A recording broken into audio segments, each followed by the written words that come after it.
they always said I'm wrong, but what they doing today? I think they want me gone, but I ain't going away. They told me I was wrong, but look at my ass today. Da da da da da da da da da da. Week 1 of the Olympics is now officially in the books, and of course, there's still one more week to go. So, what's good, everybody? What's up, everybody? Real Sports Talk. What's good on the internet? What's good in life? I'm Li495, aka Akeem Balaam, for an Olympic-themed edition, I guess you can say, of 10 Minutes on the Clock, our weekend Saturday morning recap show. So I'm gonna get things started with what happened with the women's all-around in gymnastics. Of course, Gabby Douglas from the Hampton Roads, Virginia Beach area. Of course, she won the thing. She won gold. She's a gold medalist, and everybody around the country has fallen in love with her. She's only 16. She has been, she's been praised for having a very infectious smile. She's already had numerous nicknames thrown on about her. She had an outstanding performance, of course, totally outstanding in that women's all-around. I saw it both online, and then I had to see it again in prime time just to make sure I was looking right, and it was absolutely an outstanding performance that she put on. And speaking of USA Gymnastics, her teammate Aly Raisman actually won fourth. She actually got the same score, I believe it was 59.566, as a gymnast from Russia had a better all-around score, minus what happened in some other things that happened, but they had a tiebreaker, and of course Aly Raisman lost out on a bronze. But Gabby Douglas won gold, and everybody's already trying to capitalize on her, including Kellogg's Cornflakes, who is already featuring Gabby Douglas on the cover of their cereal box. Believe it or not, they actually beat Wheaties to be able to feature Gabby Douglas on the cereal box. But anyway, once again, congrats to Gabby Douglas and her entire family. Everybody's going in about her hair. That's totally irrelevant. She's winning gold medals, and believe it or not, all everybody wants to talk about for some reason, or some people, not everybody, because most people are actually focusing on what matters, and that's the fact that she's a gold medal. That's the fact that she's an African American, first African American woman, I believe, to ever do that, and it's certainly a milestone, historic accomplishment in her life and for the Olympics. But some people, all they just want to do is focus on her hair. Where are your gold medals?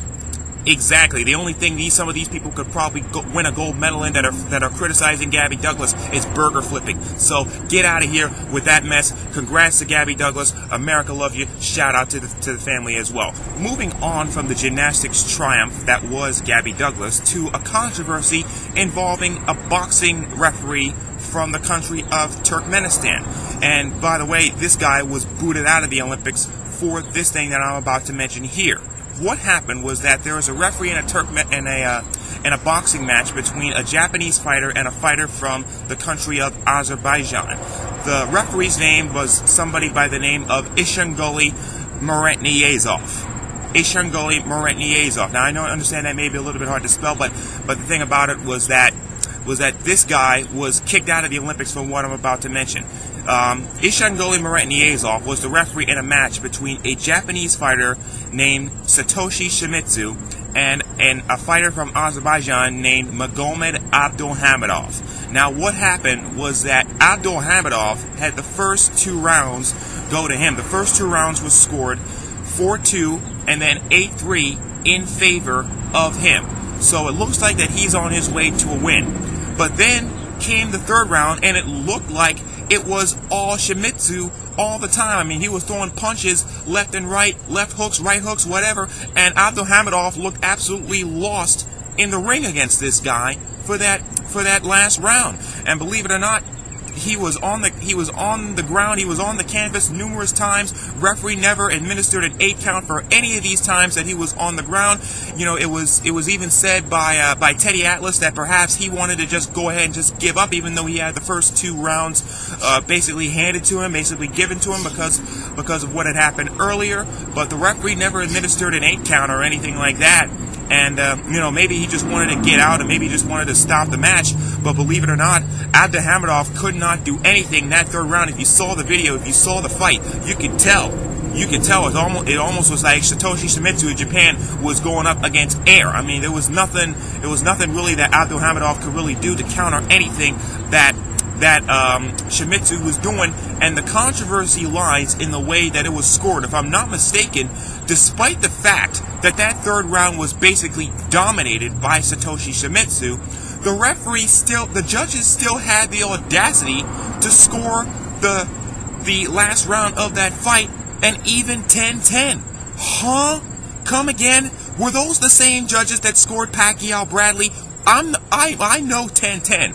Even most boxing novices know 10-10 when they see it. And looking at that tape and looking at that fight all over again, that was not 10-10. That was at least the same 8-3 that Abdulhamidov got in the second round of that fight, if not maybe 9-2, if not maybe something else, if not maybe something higher. But without a doubt, Satoshi Shimizu should have got something higher than a 10-10. And initially, Abdulhamidov was actually ruled the winner of that fight before AIBA stepped in and said, "Oh, wait a second, we sense some foul play in here. So you know what?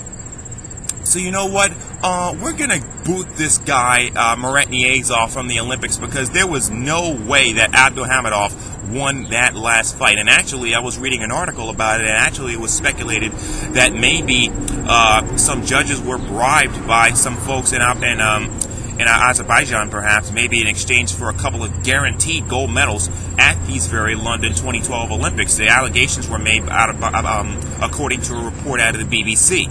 And of course, AIBA denied it, the Azerbaijanis denied it, but what happened was that the judge's decision wound up being overturned, and the fight, thankfully, was given to Satoshi Shimizu via that overturned rule by the judges. So thankfully that happened, and Ishangoli Murat Niazov, hopefully these will be your last Olympics, because you've pretty much shown that if you can take bribes, you do not belong in the mess. So, moving on. Moving on from that controversy over to, some accomplishments that have been made. Missy Franklin from Colorado, of course, giving that state something to be proud of after those tragic shootings in Aurora. She's setting world records left and right. I believe she's won 3 golds, not to mention 2 world records. Of course, we talked a lot about, also world record also for Rebecca Soni. We talked about Phelps and Lochte. Of course, you can pretty much argue that in the realm of women's sports, Missy Franklin's accomplishments are in a way sort of parallel in a sense to what Gabby Douglas is doing in gymnastics.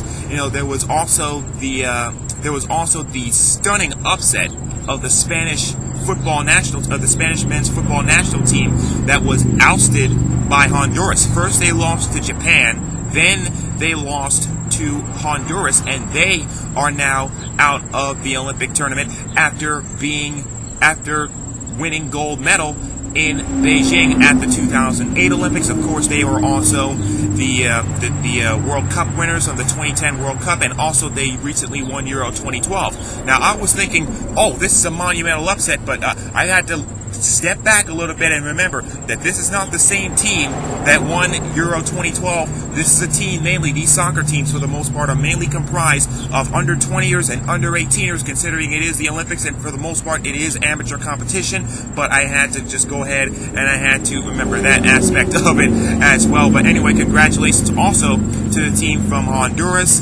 who ousted Spain. So that was definitely a big upset that happened. Speaking of women's soccer, as a matter of fact, our U.S. national team, our women's national team, advances on to the semifinals after a quarterfinal win over New Zealand, 2-0. Goals in the 27th minute from Abby Wambach, as well as the 87th minute from Sydney Leroux. So USWNT, U.S. Women's National Team, 2 wins away from successfully defending their gold medal that they had won at the Beijing Games in 2008. So there's also that to look forward to in the coming days also as well. Track and field competition has began at the Olympic Stadium, so you know what that means. There's going to be a lot of focus on one Usain Bolt. There's just a lot of stuff going on, of course, with the Olympics when you when you really slice it down, and a lot of major stories, a lot of big stories going on. That's just a Olympic recap of the first week of everything that has gone down so far in London. What has been your favorite highlight so far of these Olympics, and perhaps your favorite lowlight? What do you think of the Olympics so far? Rate, comment, react, reply, add, subscribe. Look forward to reading your comments. As always, I'm just one guy talking about nothing. So until next time, this has been a special Olympic themed edition of 10 Minutes on the Clock on the Real Sports Talk. See you on the internet someplace. Just a little ways around the corner from fear.